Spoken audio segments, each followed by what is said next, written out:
Preference list create complete হয়ে গেলে, অর্থাৎ তোমার অ্যাপ্লিকেশন কমপ্লিট হয়ে গেলে, যেদিনকে অ্যাপ্লিকেশন উইন্ডো ক্লোজ হবে তখন অ্যাপ্লিকেশন অটো সাবমিট হয়ে যাবে। তারপর যেদিন মেরিট লিস্ট এবং অ্যালোকেশন, সিট অ্যালোকেশন পাবলিশ হবে, সেদিনকে তুমি তোমার ড্যাশবোর্ডে, মানে স্টুডেন্ট ড্যাশবোর্ডে এই জিনিসটা দেখতে পাবে।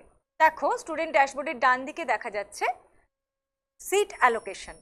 যদি তোমার প্রেফারেন্স থেকে কোনো সিট তোমায় অ্যালোকেট করা হয়, তাহলে এই গ্রিন ট্যাবটার মধ্যে তুমি দেখতে পাবে অ্যালোকেটেড।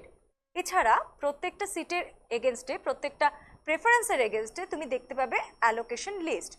কিউ অলে গিয়ে তুমি দেখতে পাবে তোমার সিট অ্যালোকেশন প্রত্যেকটা প্রেফারেন্সের এগেনস্টে তোমার অ্যালোকেটেডও দেখতে পাবে, এবং অ্যালোকেশন লিস্ট ডাউনলোড করে প্রত্যেকটা প্রেফারেন্সের এগেনস্টে তুমি দেখতে পাবে।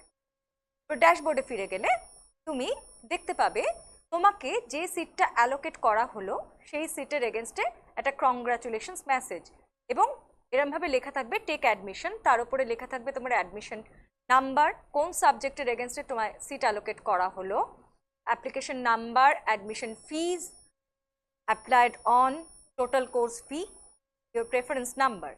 তার তলায় লেখা থাকবে তুমি যদি এই অ্যালোকেশনের এগেনস্টে অ্যাডমিশন না নাও, তাহলে এই ফেজে কিন্তু তুমি আর অ্যাডমিশন নেওয়ার সুযোগ পাবে না।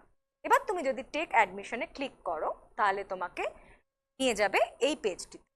সেখানে তোমাকে সিট সিলেক্ট করতে হবে, মানে তুমি রিজার্ভ না আনরিজার্ভ, কোন সিটের এগেনস্টে ভর্তি হতে চাও।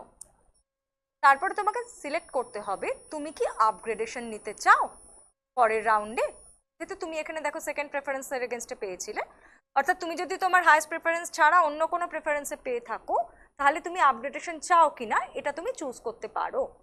এখানে আপগ্রেডেশন চুজ করা হলো, তুমি চুজ করার পর প্রসিড করতে পারো। প্রসিড করলে তোমায় দেখাবে যে তুমি যদি পেমেন্ট না করো তাহলে তুমি কিন্তু অ্যাডমিশন বা আপগ্রেডেশনের জন্য এলিজিবল হবে না। তো তুমি কন্টিনিউ করলে, ইয়েস করলে তুমি এই পেজটা আসবে। এখানে তুমি দেখতে পাচ্ছ যে তুমি কোন কলেজে, কোন ইউনিভার্সিটির আন্ডারে, কোন কোর্সে এবং তোমার কোন কোর্স কম্বিনেশনে কোন সিটের এগেনস্টে তুমি ভর্তি হচ্ছ এবং তার কত টাকা অ্যামাউন্ট তোমাকে পে করতে হবে। প্রসিড টু পেমেন্টে গেলে এবং ডিসক্লেমারগুলোতে তুমি যদি আই এগ্রি করো যে যে কন্ডিশনে, সেটা তুমি এগ্রি করলে তখন তুমি এই পেজটাতে আসবে। সেখানে তুমি কোন গেটওয়ে দিয়ে পেমেন্ট করতে চাও সেটা তোমায় চুজ করে নিতে হবে। এখানে বলে রাখা দরকার যে যে গেটওয়ে তুমি চুজ করো না কেন, তোমায় কিন্তু কোনো এক্সট্রা চার্জ পেমেন্ট করতে হবে না। এরপরে তুমি প্রসিড করলে তোমাকে এই পেজে নিয়ে যাবে।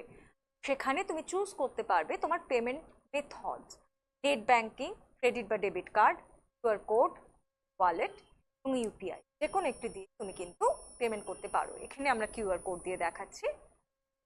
এখানে তুমি যদি তোমার কিউআর কোড সিলেক্ট করো তাহলে কিউআর কোড আসবে এবং এই কিউআর কোডটি স্ক্যান করে তুমি তোমার পেমেন্ট করতে পারবে। দেখো, এখানে কিন্তু একটা এক্সপায়ারি টাইম রয়েছে, মানে নির্দিষ্ট সময়ের মধ্যে কিউআর কোড স্ক্যান করে তুমি যদি পেমেন্ট করো, পেমেন্ট সাকসেসফুল হলে এরকম একটি কংগ্রাচুলেশন মেসেজ তোমরা দেখতে পাবে।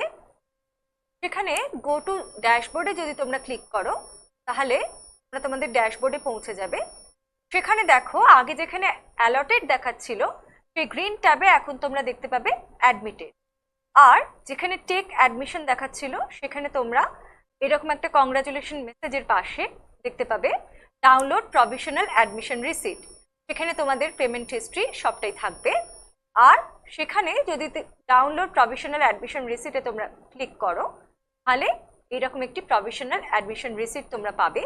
সেখানে অ্যাপ্লিকেশন কোড, কত টাকা তোমরা পেমেন্ট করেছিলে সবটাই দেখতে পাওয়া যাবে এবং তলায় লেখা থাকবে প্রভিশনালি অ্যাডমিটেড। মনে রাখতে হবে এটা কিন্তু প্রভিশনাল অ্যাডমিশন। এরপরে ইনস্টিটিউশনে গিয়ে ফিজিক্যাল ভেরিফিকেশন হলে তারপরেই কিন্তু তোমরা অ্যাডমিটেড হবে। অ্যাডমিশন প্রসিডিওর এখানেই শেষ হলো।